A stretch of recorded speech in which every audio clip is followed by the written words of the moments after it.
L'amour de Dieu est sans fin, page 39. De loin, il surpasse tout ce que un cœur humain peut penser. C'est ça. Il est au-delà, l'amour de notre Dieu. Inimaginable, impensable. On ne peut même pas mesurer l'amour de Dieu. Insondable. C'est vrai. Merveilleux notre Père Céleste.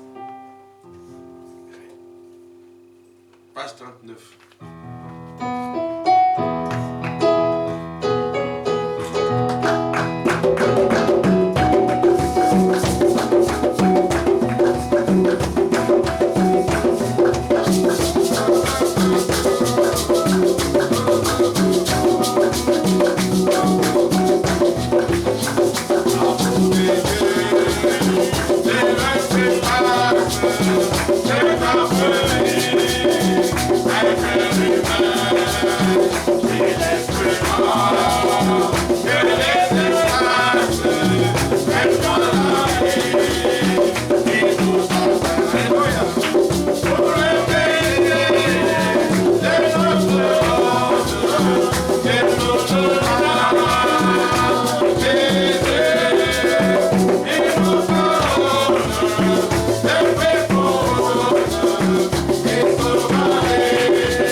partir du verset 19, car Dieu était en Christ.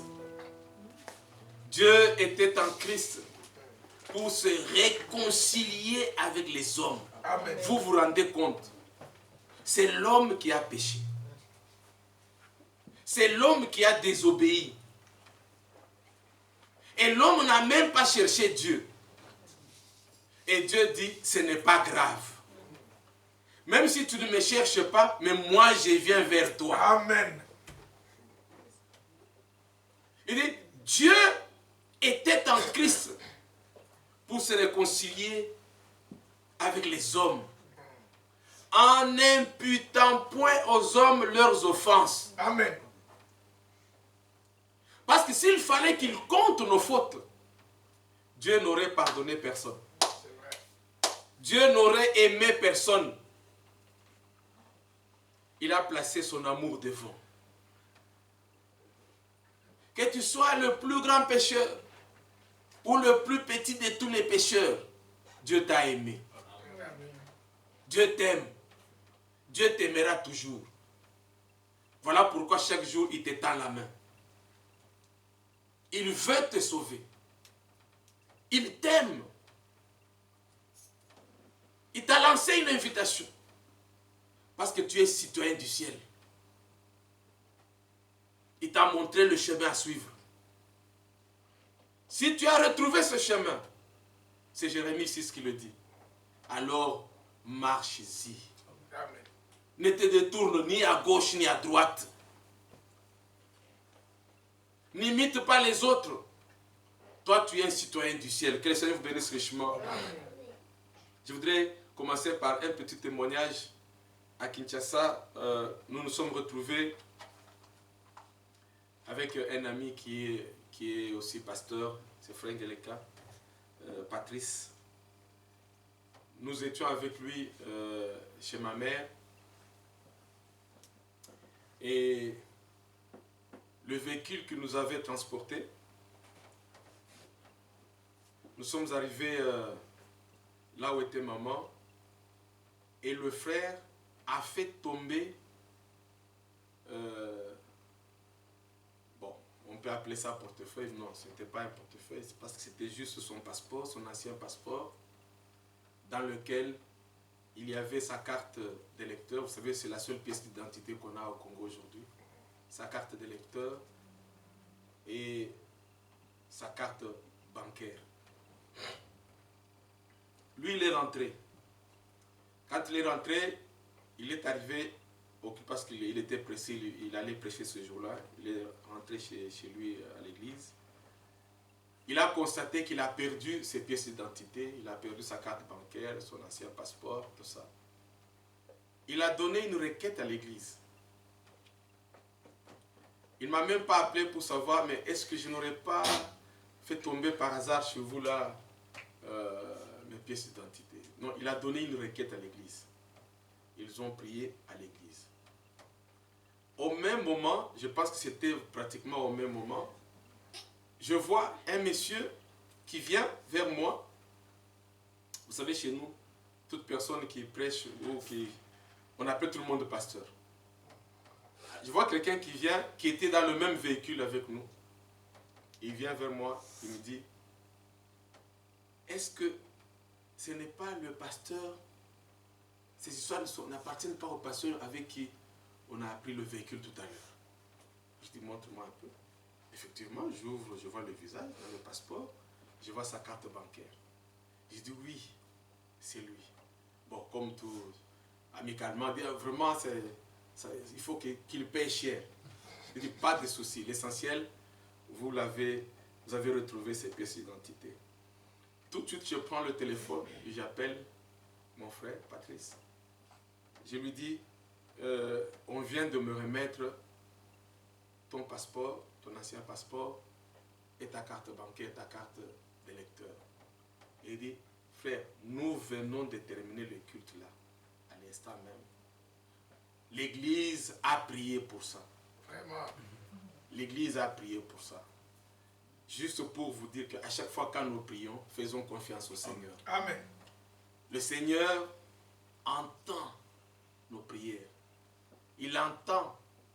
Avant même que nous nous mettions à prier, lui, il connaît déjà ce que nous allons lui demander. C'est vrai.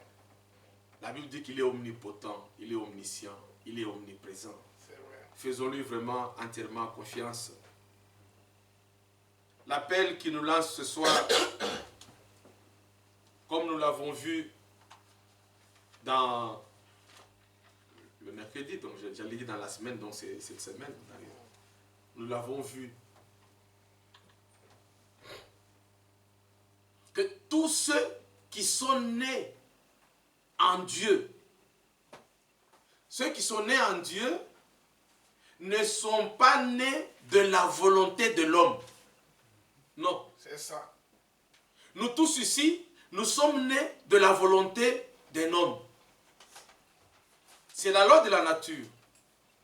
Personne ne peut échapper à ça. Voilà quand vous prenez Jean chapitre 3.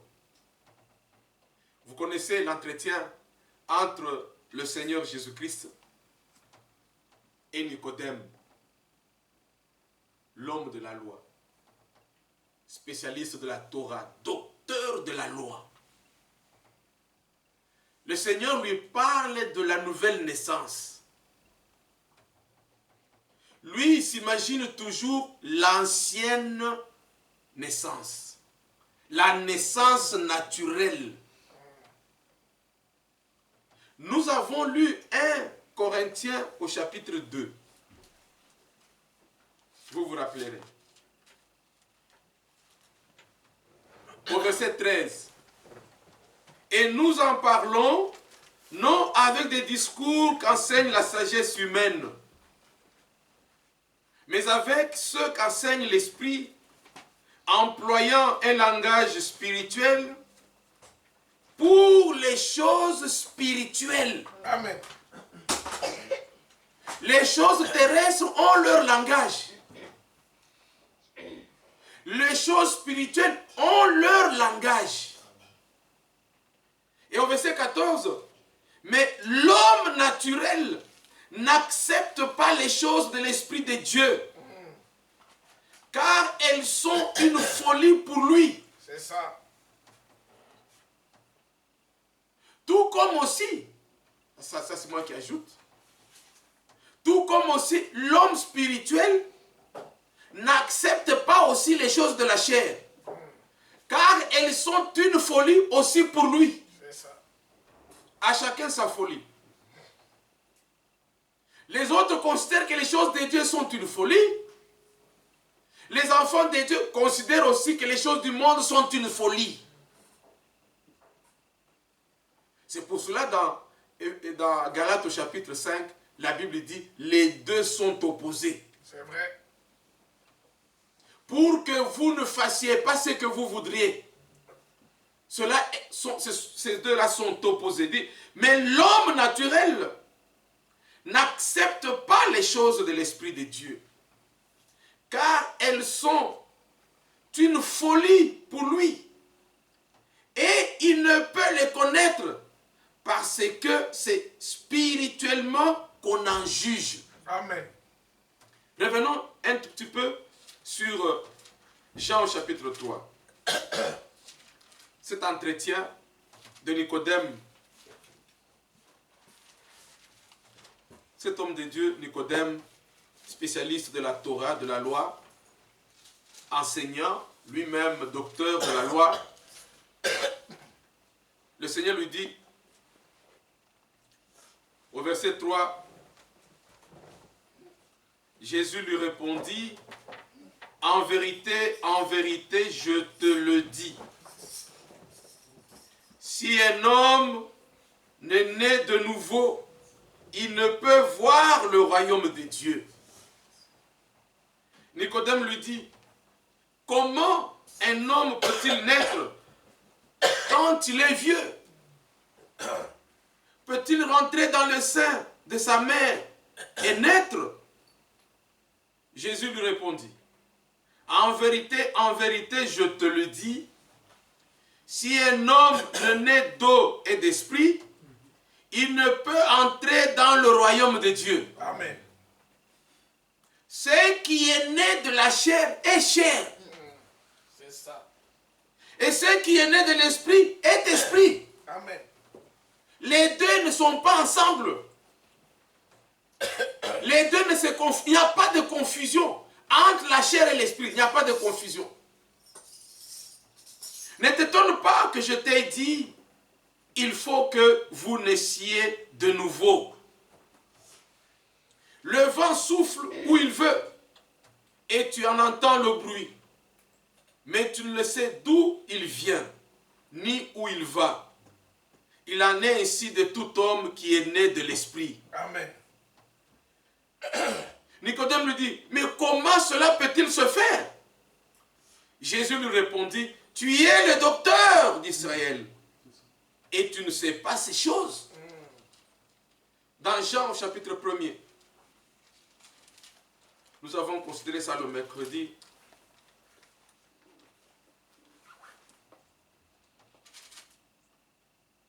Au premier verset, que vous connaissez pratiquement par cœur, au commencement était la parole, cette parole était avec Dieu, cette parole était Dieu. Au verset 14, et la parole a été faite chair. Et elle a habité parmi nous, pleine de grâce et de vérité. Et nous avons contemplé sa gloire, une gloire comme la gloire du Fils unique venu du Père. La parole a été faite chair. Voilà tous ceux qui étaient dans la chair ne pouvaient ni comprendre ni croire au Seigneur Jésus. C'est comme deux émissions dans un poste sur le plan communication par exemple, deux émissions qui émettent sur des différentes zones, comment on appelle encore ça? Ça vient de me sauter. Différentes zones. Hein? Différentes zones. Zones, oui, voilà, les différentes zones. Donc, il y a une émission qui émet sur une onde, une autre émission qui émet sur une autre onde. Les deux émissions ne peuvent pas se croiser. Quand tu as capté l'autre émission, par exemple, émission A, tu ne peux pas en même temps, avec le même poste, capter l'autre émission. Ou tu captes l'émission A, si tu veux aller capter l'autre émission, il faut que tu quittes l'autre là. C'est vrai. Il faut que tu quittes pour chercher à capter l'autre.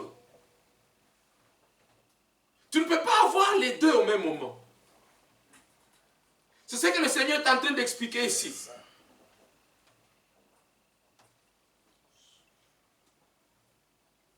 Toi qui es docteur, tu ne connais pas ces choses. Ce n'est pas possible. Ce qui est né de la chair est chair et reste chair. Ça ne changera pas. Et ce qui est né de l'esprit est esprit. Il n'y a pas de confusion entre les deux. Voici de quelle manière est né Jésus. Matthieu 1, à partir du verset 18. Sa mère s'est retrouvée enceinte. Ça a créé même le trouble dans le foyer. Pendant que l'homme avait pris ses décisions, l'ange arrive. Ne crains pas de prendre Marie ta femme, car l'enfant qu'elle a conçu ne vient ni de toi, ni d'aucun homme. C'est ça. Cet enfant vient de l'Esprit de Dieu. C'est pour cela que la Bible dit ici au verset 14, la même parole qui était au commencement, qui était avec Dieu, qui était Dieu, a été faite chair. Amen. Elle a habité au milieu de nous. On l'a vu, on l'a contemplé. Les gens ont parlé avec la parole faite chair. Les gens ont touché la parole faite chair. Tous les enfants de Dieu naissent par la parole. Il n'y a pas une autre voie. C'est ça. Regardez le verset 12. mais à tous ceux qui l'ont reçu.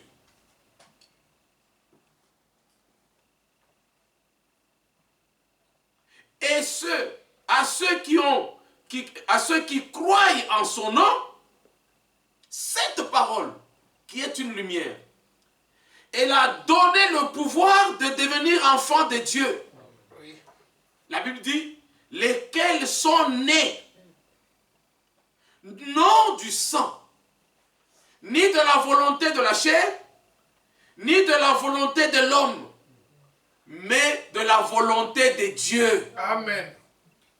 Né de la parole. Issu de la parole. C'est ce que je vous ai dit. Je vous ai donné l'exemple le mercredi. Quand vous prenez une goutte d'eau, vous la laissez tomber dans un verre d'eau. La goutte d'eau, naturellement, reprend sa place. Parce qu'elle vient de cette eau qui est dans le verre. C'est la même nature. Celui qui est né de Dieu comprend bien les choses de Dieu. C'est ça. Celui qui n'est pas né de Dieu ne comprend pas bien les choses de Dieu. Il ne peut pas comprendre. Parce que c'est spirituellement qu'on en juge. Regardez ici, prenons Matthieu 4. L'ennemi, l'adversaire de notre Seigneur, il est venu avec son combat. Matthieu chapitre 4.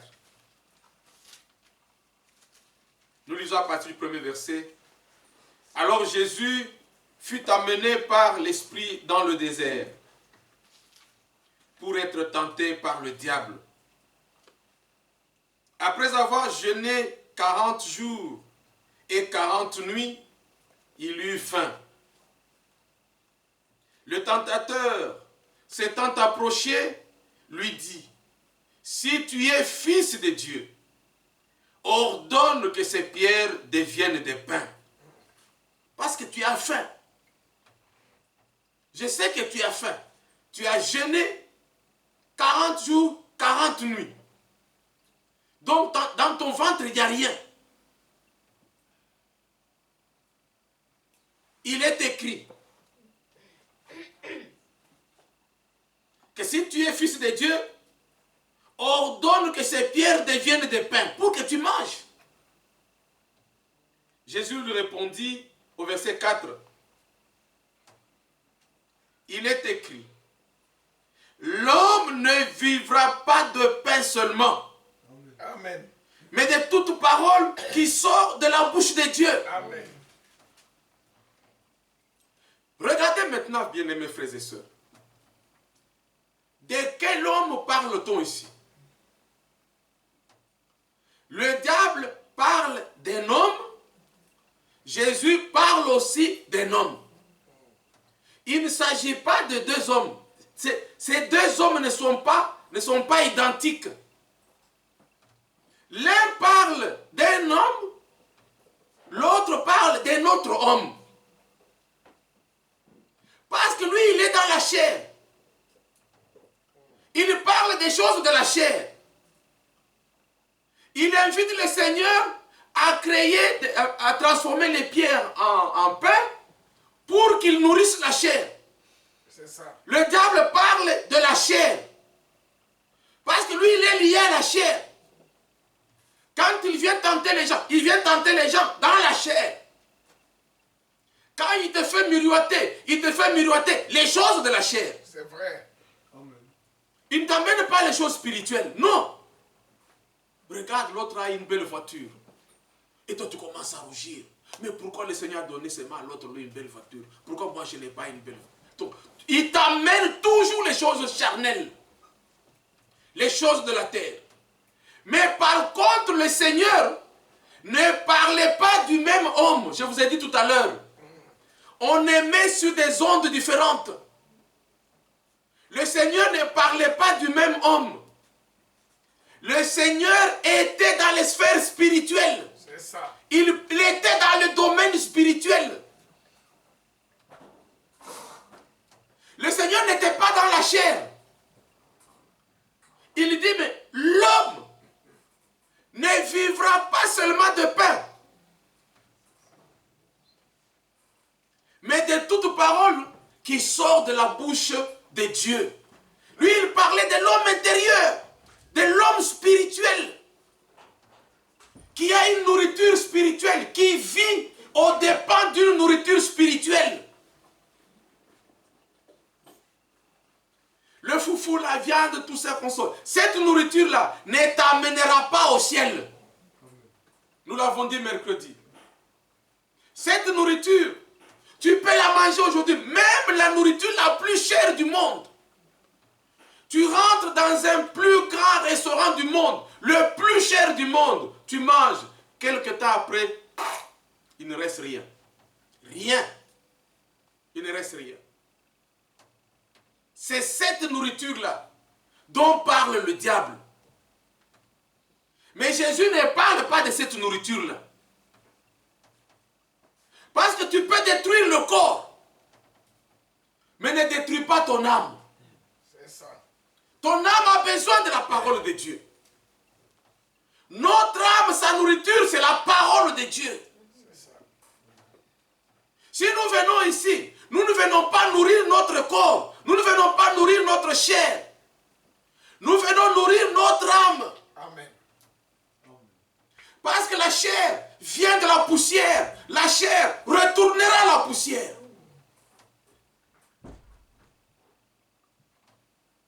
La Bible dit, l'âme qui pêche, c'est celle-là qui périra.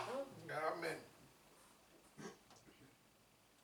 Pourquoi l'âme pêche? L'âme pêche en rejetant la parole de Dieu. L'âme pêche. L'âme mourra parce qu'elle n'a pas voulu la parole. De la même manière que cette chair, ce corps meurt quand il n'a pas mangé, de la même manière, l'âme meurt aussi quand elle n'a pas mangé sa nourriture à elle. C'est ça. C'est comme cela. Le diable ne se fatigue pas. Ne crois pas que le diable il viendra une seule fois et puis s'en aller. Non. Au verset 5. Le diable le transporta dans la ville sainte. Le plaça sur le haut du temple et lui dit, si tu es fils de Dieu, jette-toi en bas. Car il est écrit, il donnera des ordres à ses anges à ton sujet. Et ils te porteront sur leurs mains, sur les mains, de peur que ton pied ne heurte contre une pierre. Regardez ce que le diable va encore montrer au Seigneur. Prenez 1 Jean au chapitre 5. Mettez le doigt là-bas. Prenons 1 Jean au chapitre 5.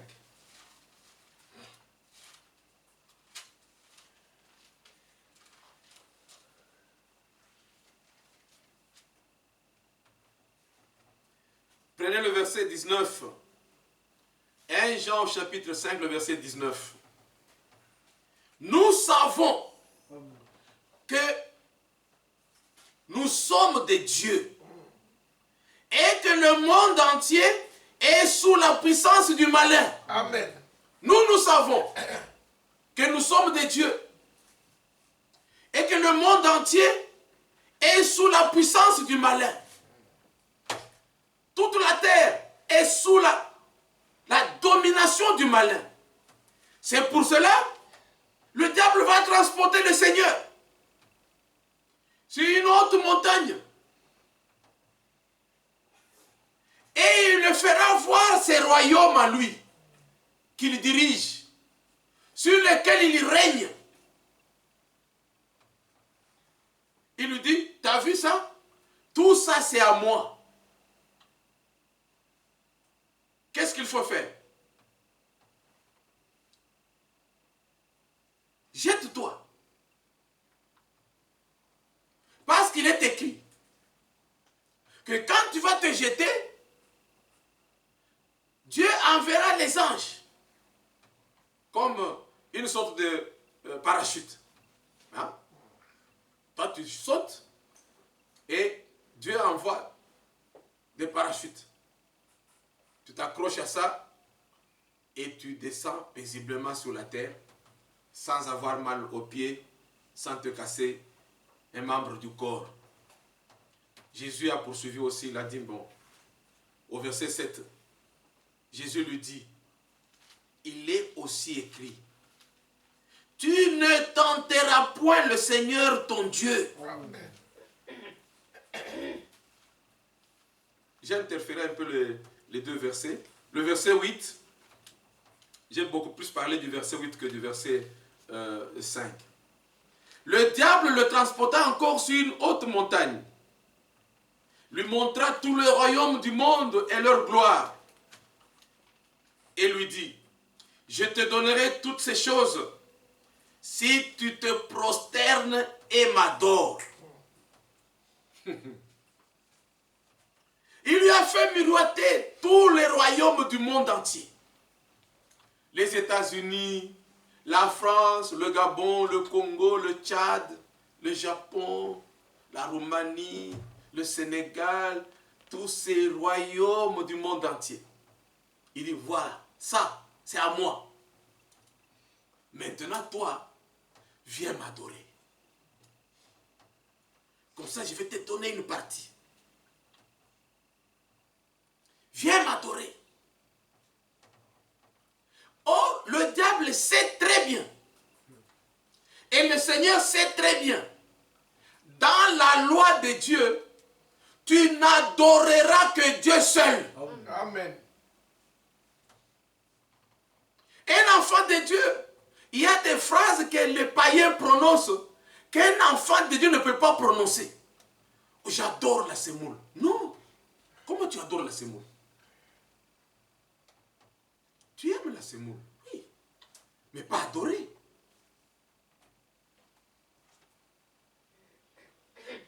Tout ce qu'on adore, c'est quelque chose, ça peut être quoi que ce soit, devant laquelle on peut s'agenouiller. Viens t'agenouiller devant moi et adore-moi. Comme ça, je vais te donner une partie de mon royaume. Suivons d'abord la réponse du Seigneur. Au verset 10, Jésus lui dit, retire-toi, Satan, car il est écrit, tu adoreras le Seigneur ton Dieu et tu le serviras lui seul. Alors le diable le laissa. Et voici des anges vinrent auprès de lui, de Jésus, et le servirent. Il y a eu d'abord le combat. Cet échange avec le diable, c'est le combat. Le combat que doit mener chaque enfant de Dieu dans la chair. Pour résister à toutes les tentations, à toutes les attaques de l'ennemi, à toutes les provocations du diable. Il faut résister. C'est ce que le Seigneur dit dans 1 Pierre au chapitre 5. Après que vous aurez souffert un peu de temps, c'est le verset 10, votre Dieu viendra. Parce que le Seigneur a vu que tu t'es battu, tu as résisté. Résistez-lui avec une foi ferme.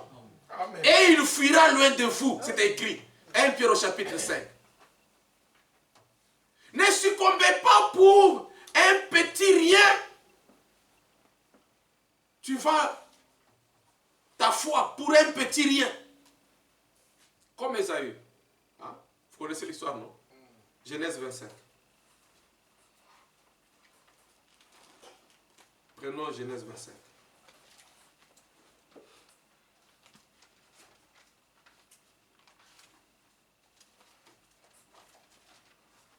C'est une histoire qui est connue, très très connue même.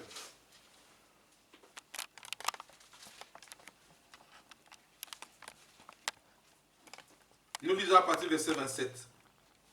Ses enfants grandirent, c'est-à-dire Ésaü et Jacob. Ésaü devint un habile chasseur,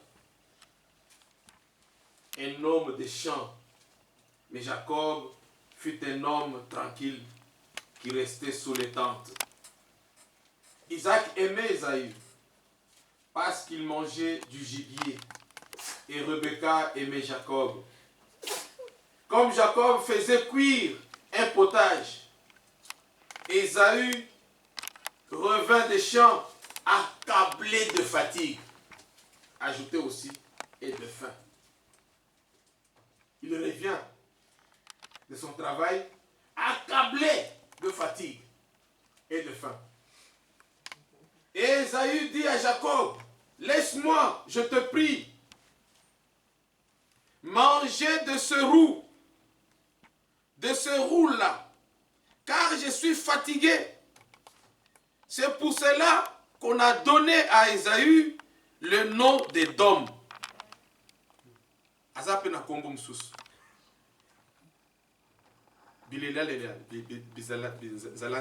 Donc il est là. Moindre petit problème, alarme. Moindre problème, souci. Moindre problème, il est là. Édom. Verset 31. Jacob dit, va-moi aujourd'hui ton droit d'aînesse.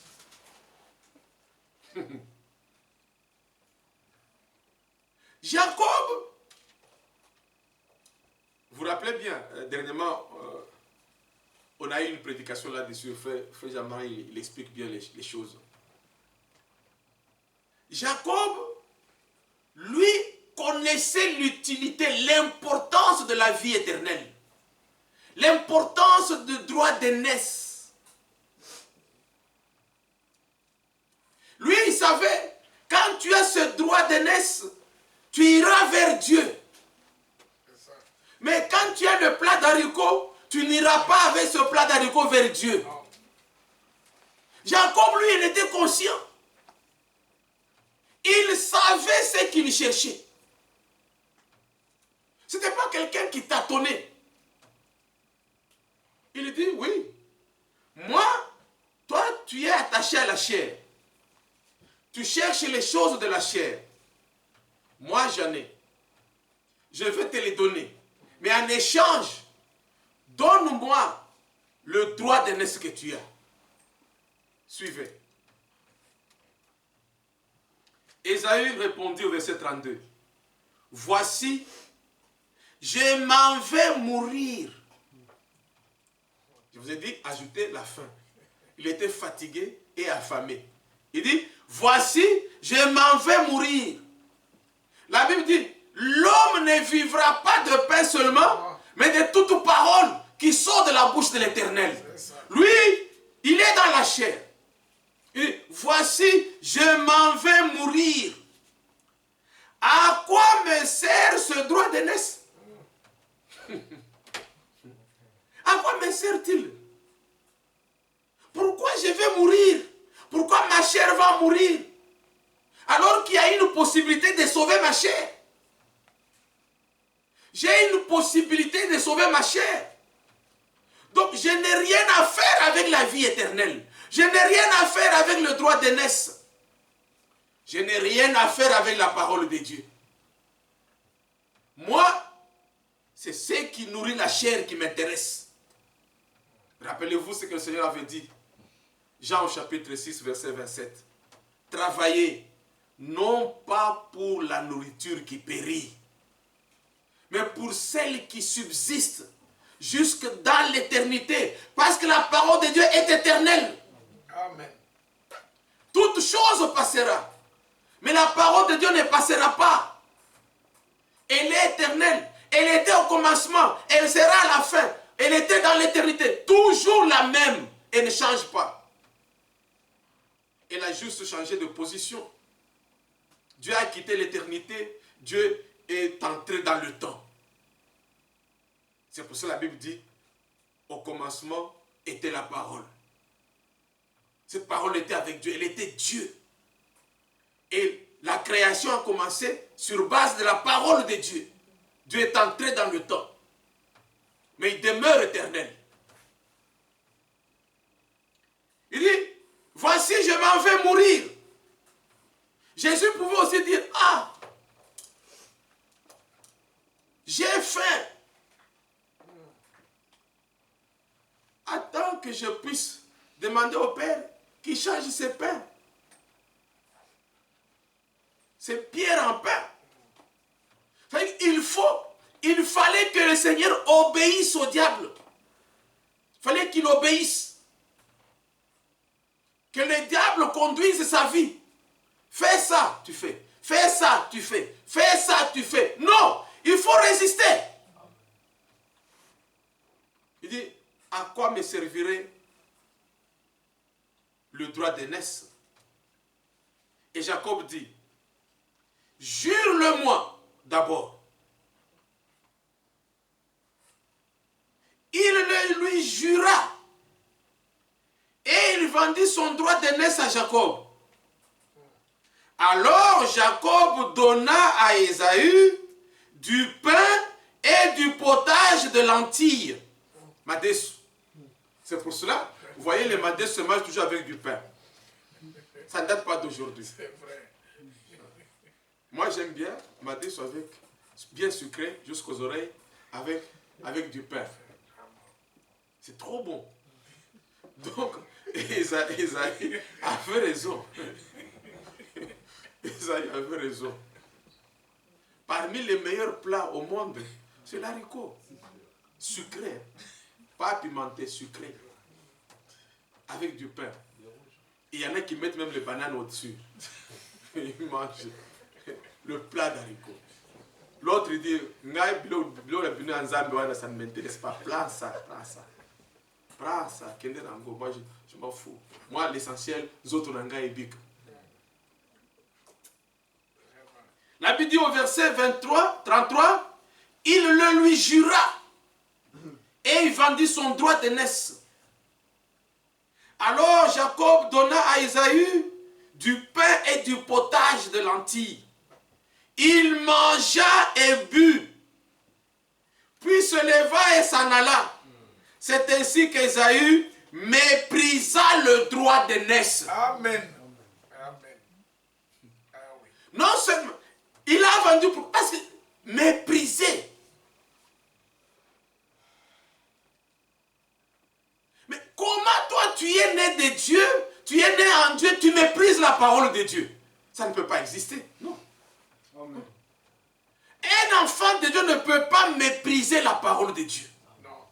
Même si la parole contredit sa vie. Amen. Même si la parole bouscule sa vie. Il aimera toujours la parole. Amen. Il mettra la parole à la première position. Tant pis pour la chair. C'est ça. Vous vous rappellerez encore cette image-là que j'avais vue sur Internet. Je ne sais pas c'est qui me l'avait envoyée. Et je vous l'avais balancé aussi. Et le commentaire c'était, si votre chair ou si votre corps refuse d'aller à l'église, il faut l'entraîner par la force. Donc on a montré une personne avec son ombre, en train de tirer son ombre. Parce que toi tu es un enfant de Dieu, tu sais très bien que même si ce corps se détruit, il faut que ton âme ait la vie. Amen. Ton âme doit avoir la vie. La vie de ton âme vient de la parole. Voilà pourquoi, par la bouche du prophète Ésaïe, le Seigneur dit, venez, vous tous qui avez soif, venez aux eaux, venez, c'est gratuit. Prenez l'eau de la parole, elle est gratuite. Pourquoi pesez-vous de l'argent pour des choses qui ne nourrissent pas, qui ne donnent pas la vie? On dépense beaucoup d'argent pour des choses qui ne nourrissent pas, qui ne donnent pas la vie. Tout ce que nous faisons dans le monde, en dehors de la parole de Dieu, n'a aucune importance devant Dieu. C'est ça. Aucune importance. L'apôtre Paul a parlé aussi de ça dans Hébreux chapitre 12. Cet événement a frappé tellement les croyants, un homme qui méprise la parole de Dieu, qui n'a rien à faire avec la parole de Dieu. Ça touchait tellement l'apôtre Paul quand il écrit aux Hébreux au chapitre 12. Il commence au verset 12. Fortifiez donc vos mains languissantes et vos genoux affaiblis, et suivez avec vos pieds des voies droites, afin que ce qui est boiteux ne dévie pas, mais plutôt se raffermisse. Recherchez la paix avec tous et la sanctification sans laquelle personne ne verra le Seigneur. Veillez à ce que personne, écoutez bien, veillez à ce que personne ne se prive de la grâce de Dieu, à ce qu'aucune racine d'amertume poussant des rejetons ne produise du trouble et que plusieurs n'en soient infectés. Veillez à ce que, au verset 16, veillez à ce qu'il n'y ait ni débauché, ni profane, comme Ésaü. Frère Jean-Marie viendra tout à l'heure dans la prière nous expliquer un peu profane. Moi, si je vais vous expliquer, peut-être que je vais tomber à côté. Moi, je comprends, mais je ne peux pas vous expliquer. Veillez à ce qu'il n'y ait ni débauché, ni profane, comme Ésaü, qui, pour aimer, vendit son droit d'aînesse. C'est ça. Vous savez que, plus tard, voulant obtenir la bénédiction, amen, il fut rejeté, quoiqu'il l'ait sollicité avec larmes, car il ne put amener son père à changer de sentiment. C'est pour cela, le même apôtre, quand il écrit aux Corinthiens, 2 Corinthiens chapitre 6, versets 1 et 2, il nous donne un grand conseil. Au verset 1, 2 Corinthiens chapitre 6. Il dit, puisque nous travaillons avec Dieu,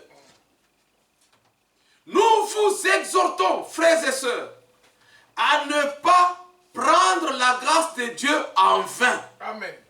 Ça, c'est le premier verset. Au verset 2, la Bible dit, parce qu'il y a toujours un temps de visitation de Dieu. Ton temps pendant lequel le Seigneur te tend la main. Il faut que tu saisisses la main de Dieu. Que tu acceptes l'amour de Dieu manifesté pour toi. Et que tu ne rejettes pas l'amour de Dieu manifesté pour toi.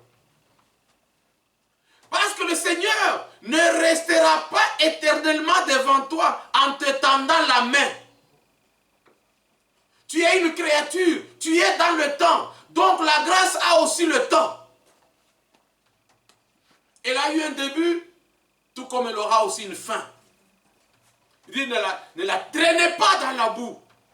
Ne rejetez pas la grâce. Au verset 18. Vous ne vous êtes pas approchés d'une montagne qu'on pouvait toucher et qui était embrasée par le feu, ni de la nuée, ni des ténèbres, ni de la tempête, ni du retentissement de la trompette, ni du bruit des paroles, tels que ceux qui l'entendirent demandèrent qu'il ne leur en soit pas adressé une de plus. Les affaires de Dieu, vous ne vous êtes pas approchés à quelque chose de charnel. Nous ne nous sommes pas approchés à quelque chose de charnel. Non. Dieu est mis sur une autre onde. Dieu est dans le spirituel. Regardez bien l'entretien du Seigneur avec cette femme. Mettez le doigt, Jean 4. Jean au chapitre 4.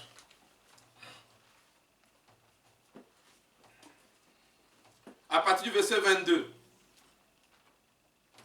Même 21. Femme, lui dit Jésus, crois-moi, l'heure vient où ce ne sera ni sur cette montagne, ni à Jérusalem, que vous adorerez le Père. Vous adorez ce que vous ne connaissez pas. Nous adorons ce que nous connaissons, car le salut vient des Juifs. Verset 23. Mais l'heure vient, et elle est déjà venue, où les vrais adorateurs adoreront le Père en esprit et en vérité. Amen. Alléluia. Amen. Oui, les vrais adorateurs n'avancent pas avec leur chair. Ne privilégient pas la chair. Au contraire, ils sacrifient leur chair. Parce que pour nous sauver, Jésus a sacrifié aussi sa chair. Nous aussi, pour avoir les choses de Dieu, nous devons aussi sacrifier notre chair. Voilà pourquoi nous la sacrifions souvent. Nuit de prière. La chair veut dormir. Moi je dis non. Aujourd'hui tu ne vas pas dormir. Je t'amène à la nuit de prière.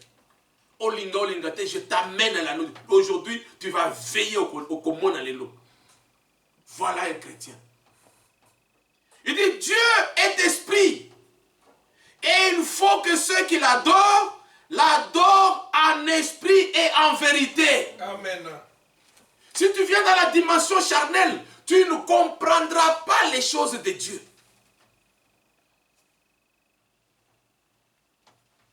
Tu ne pourras pas comprendre les choses de Dieu. Jésus avait raison à dire à ces gens-là, mais travaillez. Donnez-vous de la peine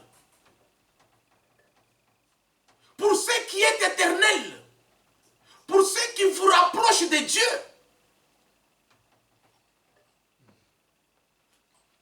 Sacrifiez-vous. Nous avons lu le témoignage pas le témoignage, mais le conseil de frère Branham dans les deux passages que je lis souvent, parlant des Esquimaux qui vivent dans des endroits où il y a beaucoup de neige, il fait très froid. Ces gens pouvaient dire, oh Seigneur, oh là là, il fait très très froid. Donc, qu'est-ce qui a froid? Ce n'est pas l'âme qui a froid. C'est le corps qui a froid. C'est la chair qui a froid. Qu'est-ce qui a faim? Ce n'est pas l'âme qui a faim.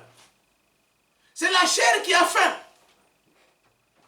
La chair cherche du pain. Ésaü, moi, ça ne m'intéresse pas de nourrir l'âme.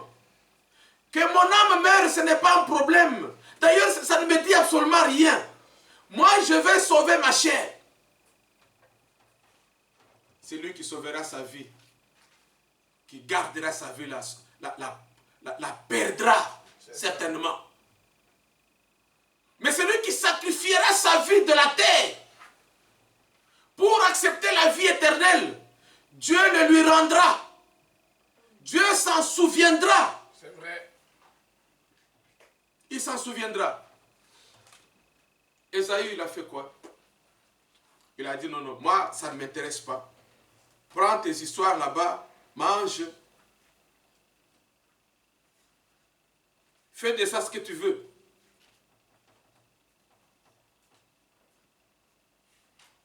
Gardez-vous de refuser d'entrer, d'entendre celui qui parle.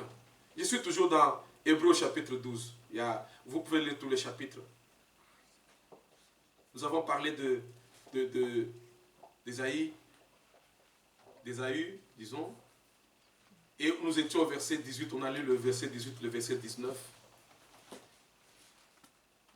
Vous ne vous êtes pas approcher à une chose charnelle, comme à la montagne. Quand il y avait les éclairs, ce n'était pas du spirituel, frère. Non. Il y avait des éclairs, ils ont vu les éclairs. Quand il y avait tremblement de terre, ce n'était pas du spirituel, non. Il y avait tremblement de terre. Ils ont vécu la fureur de Dieu dans la chair, à tel point qu'ils ont dit, hey, que Dieu ne nous adresse plus de paroles.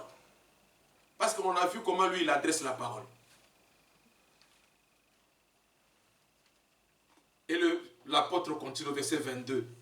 Mais vous vous êtes approchés de la montagne de Sion, de la cité du Dieu vivant. De la cité du Dieu vivant. Rappelez-vous, Colossiens 3.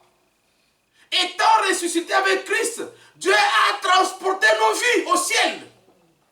Nous sommes dans le monde, mais nous ne sommes plus du monde. Nos désirs sont tournés vers le ciel. Chaque jour, je désire les choses du ciel, les choses de mon pays. Il dit, mais vous vous êtes approchés de la montagne de Sion, de la cité du Dieu vivant. Écoutez bien, la Jérusalem céleste. Amen. Des myriades qui forment le cœur des anges. Ce n'est pas tout. De l'assemblée de premiers-nés inscrits dans les cieux. Amen. Alléluia. Oui. Des esprits des justes parvenus à la perfection. Et de Jésus qui est le médiateur de la nouvelle alliance. Et du sang de l'aspersion qui parle mieux que celui d'Abel. Maintenant, il commence maintenant une exhortation. Verset 25. Gardez-vous de refuser d'entendre celui qui parle. Gardez-vous de refuser d'entendre la parole de Dieu. Car si ceux qui refusèrent d'entendre celui qui publiait des oracles sur la terre n'ont pas échappé, combien moins échapperons-nous si nous nous détournons de celui qui parle du haut des cieux? Amen. Lui, dont la voix ébranla alors la terre, et qui maintenant a fait cette promesse, une fois encore, j'ébranlerai non seulement la terre, mais aussi le ciel. Ces mots, une fois encore, indiquent, écoutez bien, indiquent le changement des choses ébranlées, comme étant faites pour un peu de temps. Amen. Afin que les choses inébranlables subsistent. Alléluia. Amen. Attachez-vous à ce qui est inébranlable. Parce que ce qui est ébranlable sont des choses faites pour un peu de temps. Allez demander à Ésaü s'il a encore le plat de madès dans son ventre. C'est fini, ça n'a même pas duré. C'est vrai. Comment on peut rejeter la grâce de Dieu pour un petit rien, quelque chose qui ne va même pas durer? Maintenant au verset 28, j'aime bien le verset 28. C'est pourquoi, recevant un royaume inébranlable. L'avez-vous reçu? Amen. Amen. Amen. Recevant un royaume inébranlable, montrons notre reconnaissance en rendant à Dieu un culte qui lui soit agréable, avec piété et avec crainte, car notre Dieu est aussi un feu dévorant. Amen. Pourquoi la Bible conclut-elle comme cela? Relisons le verset 25. Gardez-vous de refuser d'entendre celui qui parle. Car si ceux qui refusèrent d'entendre, il y a eu des gens qui ont refusé d'entendre la parole de Dieu, d'entendre celui qui publiait des oracles sur la terre, n'ont pas échappé. Combien moins échapperons-nous si nous nous détournons de celui qui parle du haut des cieux? Amen. Il dit, ayant reçu ce royaume inébranlable, étant citoyen de ce royaume inébranlable, il est impensable, il est infaisable, il est inimaginable que quelqu'un puisse ne pas aimer ce royaume inébranlable et s'attacher à des choses qui passent. Au détriment, je vous l'ai dit, si vous voulez quitter cette émission, l'émission A, pour aller à l'émission B, si tu veux changer, tu dois quitter l'un et aller vers l'autre. C'est ça. Nicodème, sors de la chair. Laisse ta chair.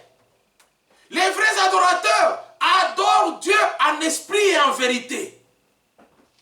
Ils comprennent les choses de Dieu. Allez relire encore 1 Corinthiens chapitre 2. Qui comprennent bien les choses de Dieu, si ce n'est l'esprit de Dieu. Ceux qui ont l'esprit de Dieu comprennent bien les choses de Dieu. Mais ceux qui ont l'esprit de l'homme, qui sont attachés à la chair, qui respectent la chair, qui adorent leur chair, qui privilégient leur chair, au détriment de l'esprit, tu ne peux pas avoir les deux. Il y a un chant que nous chantons. On ne peut servir de maître sans que l'un de soit trompé. Viens s'il te plaît. Mettons-nous debout pour la prière. On ne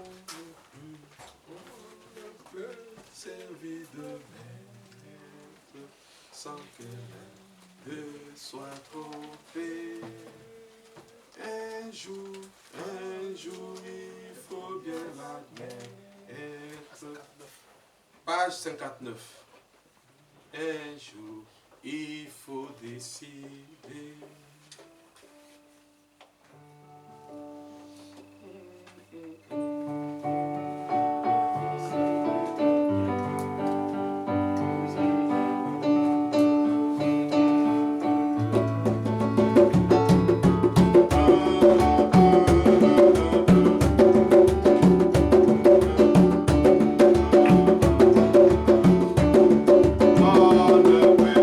On ne peut servir de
L'assemblée des saints s'inscrit au ciel. Nous sommes des citoyens célestes. Nous devons entendre ta voix, entendre ta parole. Donne-nous le désir. L'apôtre Paul a dit, comme tes enfants nous connaissent, que nous puissions aimer ta parole, que nous puissions désirer ta parole, que nous puissions nous accrocher à ta parole. Oh Dieu miséricordieux, accorde-nous notre Père, accorde-la à chaque frère, chaque soeur, accorde à tout ton peuple dans le monde entier. Oh bien-aimé Père, que nous ne puissions pas nous accrocher aux choses de ce monde. Ces choses de ce monde sont inébranlables. Et elles sont faites pour une courte durée de vie. Mais les choses inébranlables persistent jusqu'à l'éternité. Merci Seigneur notre Dieu. Bénis ta parole dans nos cœurs, dans nos vies. Nos âmes ont besoin de ta parole. Pour vivre, pour avoir la vie, nous avons besoin de ta parole. Accorde-la-nous Seigneur. Bénis-nous de chacun. Que la gloire, l'honneur et la louange te soient rendues. Au nom de Jésus-Christ, notre Seigneur et notre Sauveur.